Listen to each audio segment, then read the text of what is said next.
This video is about the 2 ways to win. So when we talk about the 2 ways to win, what do we mean? When we say that there are only 2 ways to win, what are they? They're the lower cost or their differentiation. In real life, what is going to happen? We're actually going to combine these two. However, it comes down to what is your primary business model. Is it a low-cost model because you have commodity products, meaning that you have a product that is not differentiated particularly? Or do you have a unique offering, a unique product where you are differentiating, and that is your model to charge a higher margin because you, or to achieve a higher margin, I should say, because you are charging a higher price because you have a differentiated product? Or do you get a higher margin because you are actually charging a lower cost and that your production costs are lower? So the two models are lower cost or differentiation, even though we still do in the real world, we still do combine them some. So when we talk about a low-cost strategy for commodity products, what are we talking about? We're saying that the major determinant to our competitiveness, meaning our profitability, is that lower cost. And we look at our variable costs, which are raw materials and direct labor, and we understand that those are more important. We know that our fixed costs help determine what is our per unit cost, because that fixed cost, the greater the number of units, the lower that per unit cost. But raw materials and direct labor, being our variable costs, are as important, if not more important. And we understand that we need to do what? We need to defend our position on the lower third of that cost curve, meaning that our production costs must be lower and in this third group, so that when we do need to lower prices, we will not be lowering prices more than what it costs us to actually make the product or sell the product. And so to consistently make a good profit, we have to be in the bottom portion of that lower curve. And so the cost, our production costs, are the most important.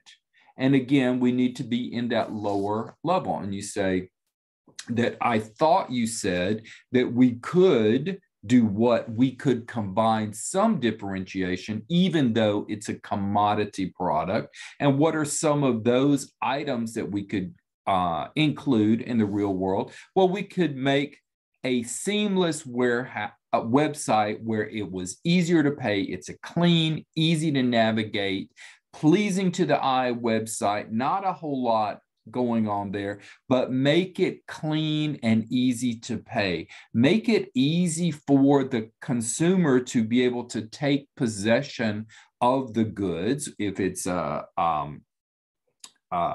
commodity like wheat or corn or something like that, make it easy for someone, whether it is that large fungible type of product, make it easy for someone to be able to access your place of business and easy to leave your place of business. Make it easy to come and go. If your product is packaged and comes in a box, for example, make sure that there are no frills there, but still that the box is sturdy, that it holds together, that the packaging is good. Advertise in bulk whenever you can, so that if your product has very few differences that need to be highlighted, that way you can have your advertising can be,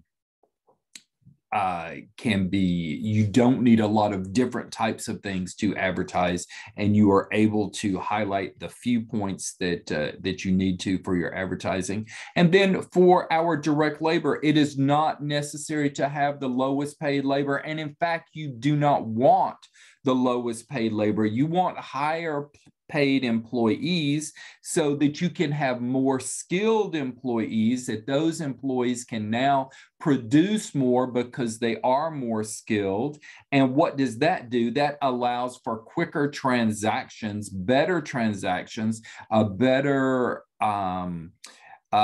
experience for the consumer. And again, quicker transactions do what? They save time. They save time for the consumer. They save time for you. So saving time is what? Saving money, saving costs. So even though your direct labor is one of your most important variable costs, you do not want to go and get the cheapest labor that you can. You want to have a higher paid labor force so that then what you can do is you can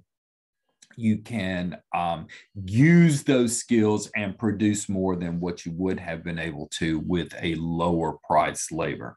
Also, with your raw materials, you don't get the cheapest raw materials that you can. You need to have good quality raw materials because they do what? Those good quality raw materials have fewer defects. So not only is it the cost, your upfront cost, think of what your costs are as you go through the process and make sure that you are getting the best value for the money that you're spending. So that as well, the fewer defects is going to reduce your costs. When you think of the defending your position in that lower third of the industry cost curve, think of Toyota, think of the mini mills. What did they do? They came in at the very low end of the market originally to do what? To serve an overserved market. So don't forget, there's no need to sell a Cadillac when a Volkswagen will do. The second position, or that second model, is differentiation. So what is important here?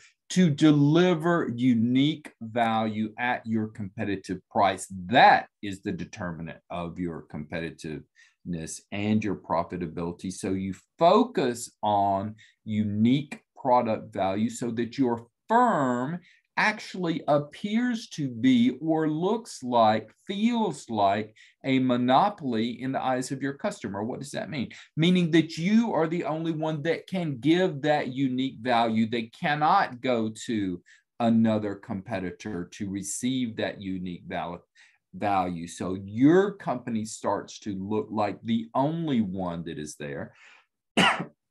And so to consistently make that good profit, you need to provide that unique value proposition that the other firms cannot. So the thing to do here, what is important, it is the relationship, to build that relationship. Do not forget that all business is relationship. So when you go into the home, to the open house, for example, you're looking at buying a new condo or you're looking at buying a new house and you go into the open house, what do? You have somebody there who greets you, asks you if you want a glass of champagne, chats with you, gets your information, looks nice. And guess what? That person wants to do what? That person wants to become your trusted advisor. And what is one of the things that person needs to do? That person needs to be genuine.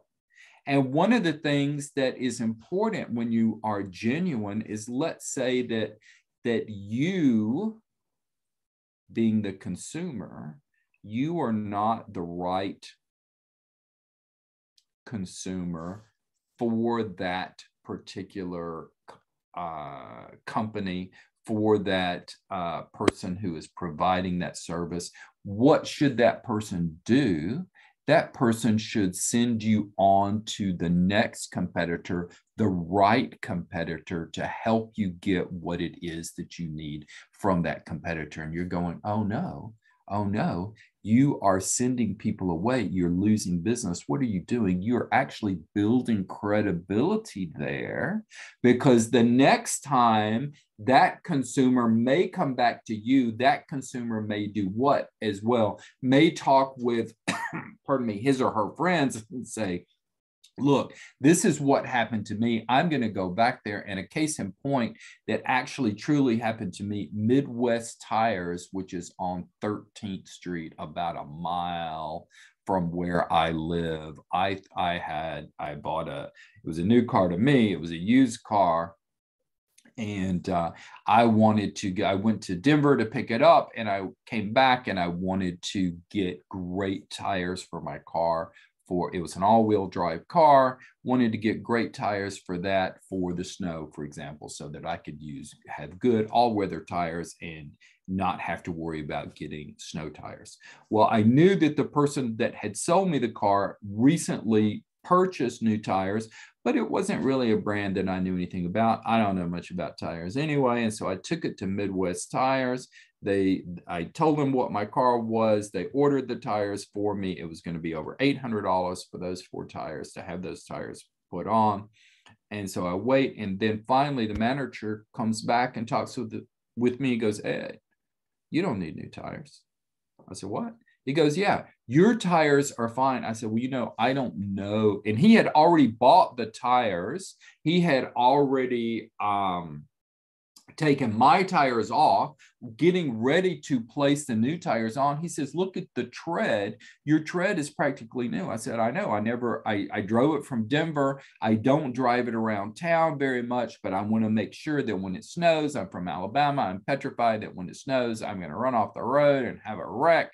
He goes, "Look, your tires are actually made by the same company that I ordered the brand name tires for. It's just a different name. It's a lesser name. And so therefore they sell it for less money. But if you want me to put on those $800 tires and replace your perfectly good tires made by the very same company that is making the tires that I'm going to put on your cars, if you want to spend that $800, I will be glad to do it." So I asked him to put my old tires back on.